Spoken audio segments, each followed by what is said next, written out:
Salut à tous, on se retrouve pour une nouvelle vidéo pour les pronos de ce week-end. Je vous rappelle que vous pouvez me suivre sur Snapchat, Maxime Prono. Je mets des pronos du coup sur Snap quand j'ai pas le temps de faire de vidéos. Ça a été notamment le cas cette semaine en Champions League. Et je vous rappelle que du coup il y a toujours l'offre de BetClick jusqu'à 100 € offert sur le premier pari, que ce dernier soit gagnant ou perdant. Donc je vous mets le lien dans la description de la vidéo. Petit bilan de la Champions League, du coup, mardi, carton plein, 2 sur 2, avec la victoire de City par plus de 2 buts. Eh bien, 7-0, ils ont vraiment massacré Schalke à ce match retour. Et Juventus ou nul avec plus d'1,5 but, victoire 3-0 de la Juve, triplé de Cristiano Ronaldo et la Juve qui se qualifie.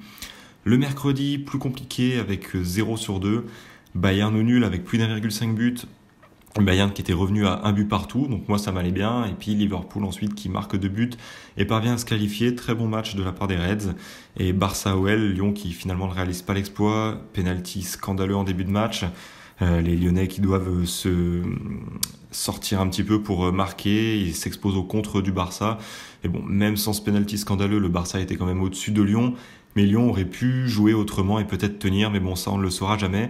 Donc dans tous les cas, les deux pronos qui ne passent pas, donc 2 sur 4 pour la Champions League cette semaine.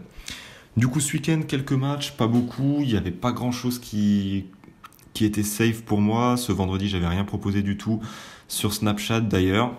Et donc pour ce week-end, on va tout d'abord partir en Angleterre avec Burnley qui accueille Leicester. Burnley vraiment en difficulté cette saison, 17e à 2 points de la zone rouge. Après 8 matchs sans défaite, ils sont repartis dans une mauvaise phase avec 3 défaites consécutives. Une défaite 2-0 à Newcastle, 3-1 contre Crystal Palace et 4-2 à Liverpool le week-end dernier. On a quand même vu du mieux, notamment offensivement, avec une attaque de Burnley qui a su mettre en difficulté Liverpool. Mais une défense de l'autre côté qui prenait un peu l'eau. Leicester de son côté est 10e et le week-end dernier ils se sont imposés pour la deuxième fois seulement en 9 matchs et c'était face à Fulham, une équipe qui est relégable, une victoire 3-1. Donc voilà les deux victoires de Leicester contre des équipes très faibles et bien que ces deux équipes soient sensiblement dans une période plutôt mauvaise, même si Leicester c'est un peu plus long cette mauvaise période qui se prolonge, Leicester n'arrive pas du tout à se déplacer là, ces derniers temps avec 4 défaites et 1 nul lors de leurs 5 derniers déplacements. Alors que de son côté, Burnley, même s'ils ont beaucoup de mal, on atteste leur 17e place, ils avaient enchaîné une bonne série, et notamment à domicile où ils étaient très très bons. 4 victoires et 1 match nul, une défaite seulement lors de leurs 6 dernières réceptions. C'est pourquoi je pense que Burnley, là, qui a engrangé pas mal de confiance à domicile ces dernières semaines, ils peuvent éviter la défaite, ils vont être très motivés pour essayer de se maintenir et donc essayer de creuser l'écart sur la zone rouge. Donc je vais dire Burnley ou match nul. La cote est à 1,55, donc plutôt correct. Donc je vais partir là-dessus pour ce match. On va aller en Italie maintenant avec Torino qui accueille Bologne. Torino qui réalise une belle saison, actuellement 6e au classement, et donc ils sont toujours en course pour une place européenne. En très bonne forme, ils restent sur 7 matchs sans défaite, dont 5 victoires, sachant que les 2 nuls c'était à l'extérieur à chaque fois. À domicile, donc c'est 5 victoires consécutives pour le moment, et aucun but encaissé. Parmi ces matchs, il y a notamment la victoire contre l'Atalanta, 2-0, contre l'Inter, 1-0, et le week-end dernier, ils se sont imposés à l'extérieur 2-1 sur la pelouse de Frosinone. Bologne de son côté a du mal, beaucoup de mal même, actuellement premier relégable et à 1 point seulement du premier non relégable. Donc voilà, ils ne sont pas complètement coulés, mais ils sont dans une zone très dangereuse dans laquelle il va falloir sortir prochainement pour ne pas se mettre trop en difficulté. Ils ont beaucoup de mal à prendre des points, on atteste leurs 6 défaites pour seulement 2 nuls et 2 victoires sur leurs 10 derniers matchs. Donc ça fait seulement 8 points en 10 matchs, c'est très très peu.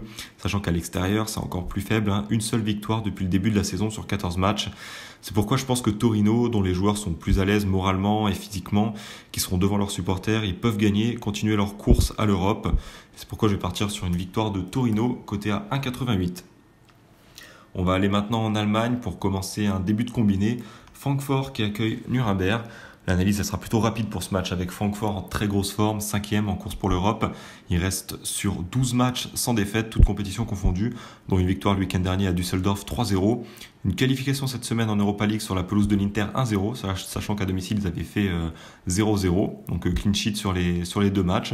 Et de son côté, Nuremberg réalise une saison désastreuse, 13 points en 25 matchs, 2 victoires seulement pour 7 nuls et 16 défaites. Et à l'extérieur, c'est l'hécatombe, 2 nuls et 10 défaites. Bref, ils perdent quasiment tous les week-ends. Et sur la pelouse de Francfort, surtout l'équipe de Francfort de cette année qui est vraiment, que je trouve vraiment agréable à voir jouer, qui fait du très beau jeu offensivement, une des meilleures attaques de Bundesliga.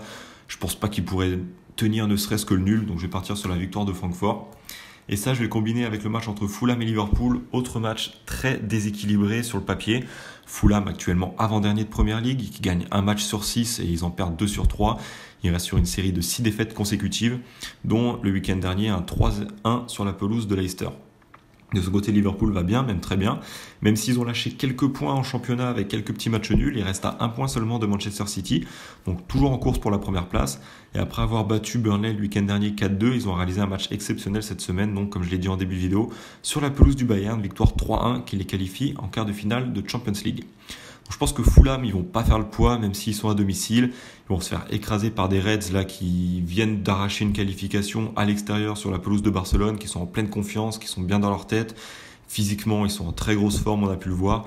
Et surtout, ils vont être extrêmement motivés pour reprendre la première place à City, sachant que Fulham, dans leur tête, ils y croient quasiment plus à la pas à la qualification, pardon, mais à rester en première ligue, au maintien. Donc je pense que voilà, Liverpool, psychologiquement, ils ont le dessus sur Fulham. Dans le jeu, ils ont le dessus. Donc victoire de Liverpool. Ce qui nous fait du coup un combiné à 1,66, 1,36 pour la victoire de Francfort et 1,22 pour la victoire de Liverpool en combiné. Et un dernier match, donc on va rester en Angleterre ce dimanche avec Everton qui accueille Chelsea. Everton continue sa saison très moyenne, mais traverse une mauvaise période. 6 défaites lors de leurs 9 derniers matchs pour seulement 2 petites victoires et c'était face à des équipes de bas de tableau. La semaine passée, alors qu'ils menaient 2-0 à Newcastle à la pause, on pensait voilà un Everton qui allait mieux, et ben ils ont encaissé 3 buts au retour des vestiaires et s'inclinent 3-2 au final, sachant qu'en plus Newcastle avait loupé un penalty en première mi-temps. Donc là on voit la fragilité mentale d'Everton qui est pas capable de tenir un score, alors que Chelsea en face, ils sont en pleine confiance, enchaînent les bonnes prestations depuis plusieurs semaines. Malgré leur nul face à Wolverhampton le week-end dernier 1-1, ils ont explosé Kiev en 2 semaines sur l'ensemble des 2 matchs 8-0 en Europa League. Et avant ça, ils avaient battu Fulham et Tottenham à domicile. Donc bon, même si là, Chelsea va être à l'extérieur, Chelsea est plutôt suffisant. Souvent, ils prennent des points dans des matchs où il n'y a pas beaucoup de buts, avec des petites victoires, 1-0, 2-1, 2-0. Peut-être qu'Everton peut réussir à les tenir. Everton, on le rappelle, il y a 2 semaines, ils avaient tenu face à Liverpool. Ils avaient réalisé un très très beau match. Il y avait eu 0-0. Donc je pense que ça va être un match plutôt serré. Je vois Chelsea, avantage à Chelsea quand même. Donc ça serait plutôt un score comme 1-1 ou 2-1. Du coup, je vais partir sur nul ou Chelsea avec moins de 3,5 buts.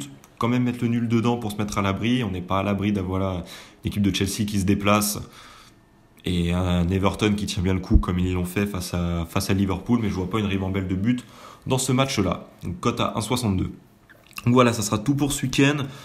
Pas grand chose à rajouter pour l'instant. J'ai hésité à ajouter Lyon. En plus là ce soir, Lille qui vient de s'incliner, donc ça serait vraiment une belle opération pour Lyon d'aller battre Montpellier, mais la cote de la victoire lyonnaise est à 1,44. Beaucoup trop faible pour le risque à prendre parce que Lyon est vraiment très peu régulier. Et face à une équipe comme Montpellier, je pense que ça peut être un match piège. Donc je conseille pas de miser sur Lyon ce week-end.